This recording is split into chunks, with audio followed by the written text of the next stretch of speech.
Hi guys, it's Chris with City Girl Homestead, and I have a few tomatoes, not a whole lot. Let's see here.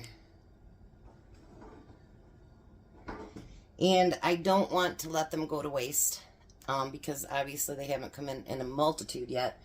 So what I've done is I scrubbed out my sink. Make sure you scrub your sink, even the stopper, all that, so that you make sure that your tomatoes get clean.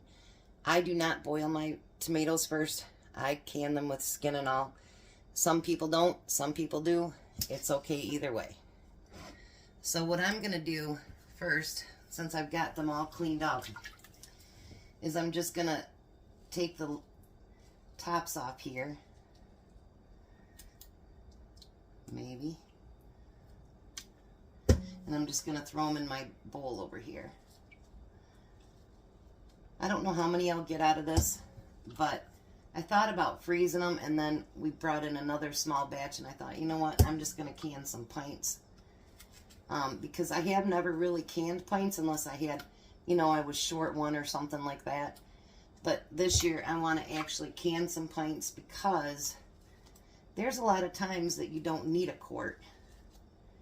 And, you know, I want to make sure that I don't have to use the store ones if I don't have to. I mean, I have plenty of those downstairs, but I like using my own. I pushed something underneath my fingernail yesterday. Boy, is that bugger hurt today. So I'm going to get all these out, and then I'm going to take you to the other side of my kitchen and show you what's next. Alright, so I ended up with a really nice bowl of tomatoes. So now, if I was going to do a ton of them today, I would probably get that new machine out and dice them up like that. But because I'm not going to do that many, I'm going to use my regular chopper. So then I thought to try something today, and I'm going to see if it works. But anyway, so I'm going to use my tomato knife, and I'm going to chop these in. I want diced tomatoes. I guess you could do, you know, big chunk tomatoes too, but I like diced. And most of the things that I use them for, that's what it calls for, is diced.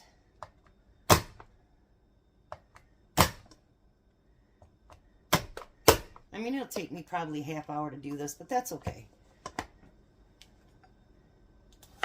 Now, smaller ones like that, I just put in.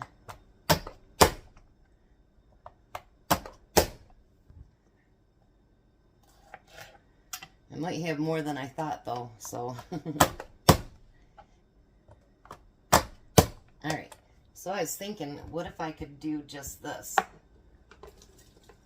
Oh my gosh, you guys, that works.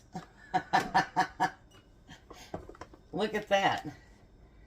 I could just cut them and push them right down in there. I thought about that. I'm like, I wonder why I couldn't just pour those in there. So with your tomatoes, they're going to shrink. And you want to make sure that there gets some juice in them like this. See, there's some juice in there. You don't want it to not get juicy at all. So let me do one more so we can fill that one up.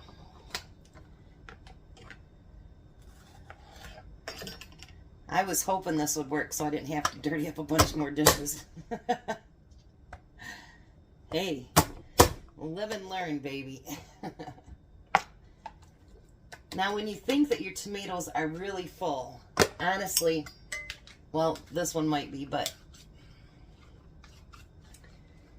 you can go up to the 1-inch head space, and I've got too many in there this time. That's okay. I can put some in the next one.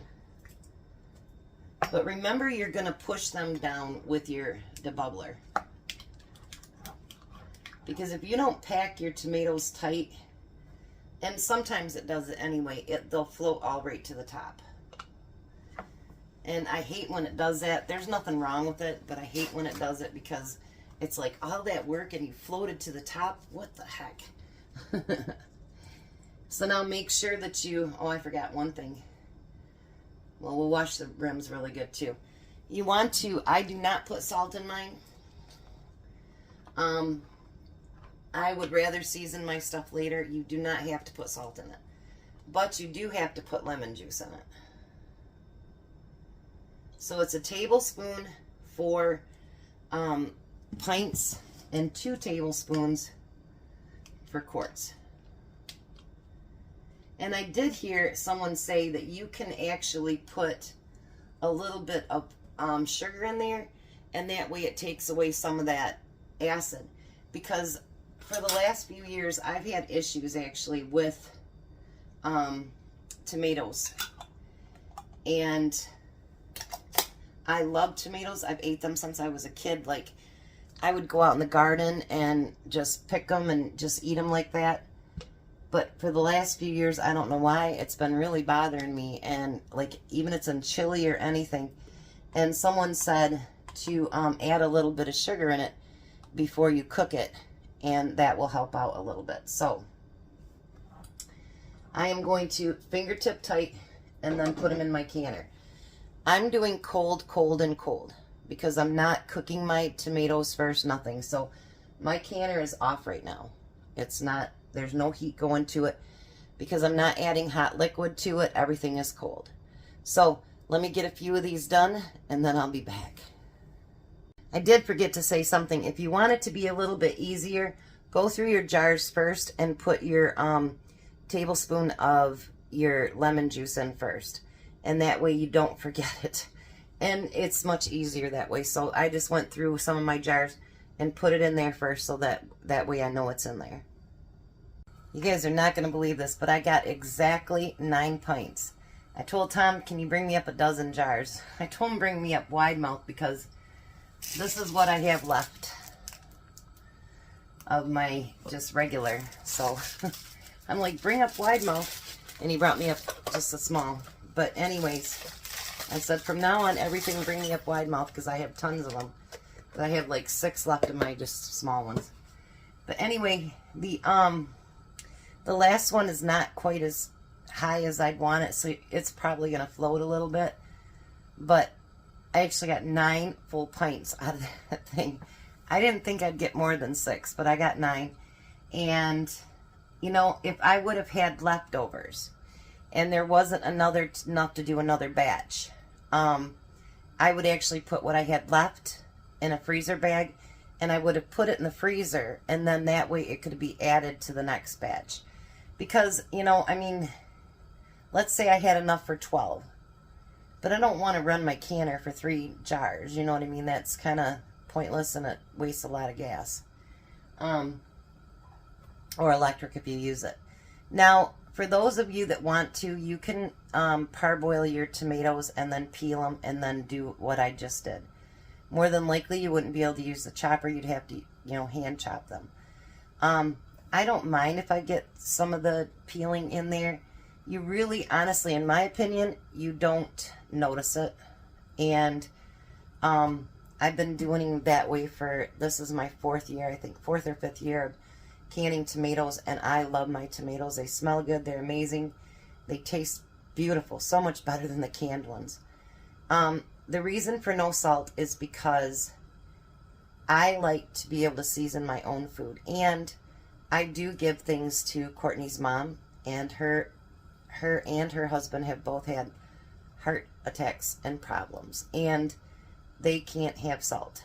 So anything that I can in the vegetable realm, I don't salt it unless you absolutely have to.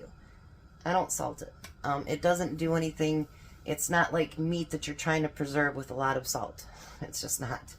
So it does have the lemon juice in it, and I was glad that I got to do that because I only had like a half a jar left, and I'm like, so I ordered some. I'm going to pick it up tomorrow because you will go through a lot of lemon juice. Even if you're doing your jams, your jellies, you know, pie fillings, whatever it happens to be, your fruits, vegetables, any of that stuff, like you'll use this if you want to do apple pie filling and you want to keep your apples so that they're not, you know, browning while you're cutting them all up.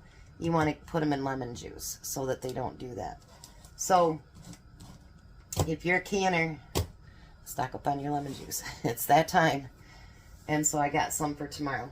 Now I've got this on, and I turn it on high, just enough to get it to go through here. Now I know that you seasoned canners don't need to know this, but there are some people that are trying to learn, and they've made comments, and so I want to make sure I always add this part into the video.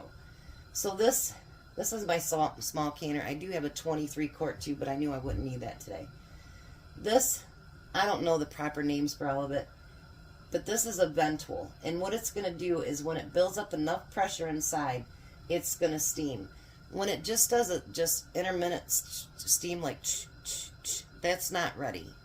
Make sure that it steams steady like and it keeps going. Once it does that, then you can put on your jiggler. And I'll come back and do that. And like I say, for you seasoned canners, I know that you guys have heard all this before, but there are some people that are trying to learn, and so let's help them out too. Alright, now that it's doing the steaming like that, you're going to let it steam for 10 minutes. I've got my timer set. As soon as that 10 minutes is up, then we're going to put the jiggler on it, and I'll bring you back. There we go, 9 pints. And if you notice, these two have already settled, and these ones that are still up like that, they will settle down too, just like these ones. They've all popped already. So we have 9 beautiful pints of diced tomatoes. Look at that, you guys. Beautiful. And I did use my 4-jar lids. There will be a link that you can save 10% if you click on that link. So you guys have a blessed and wonderful day. Be a blessing, and I'll see you at supper.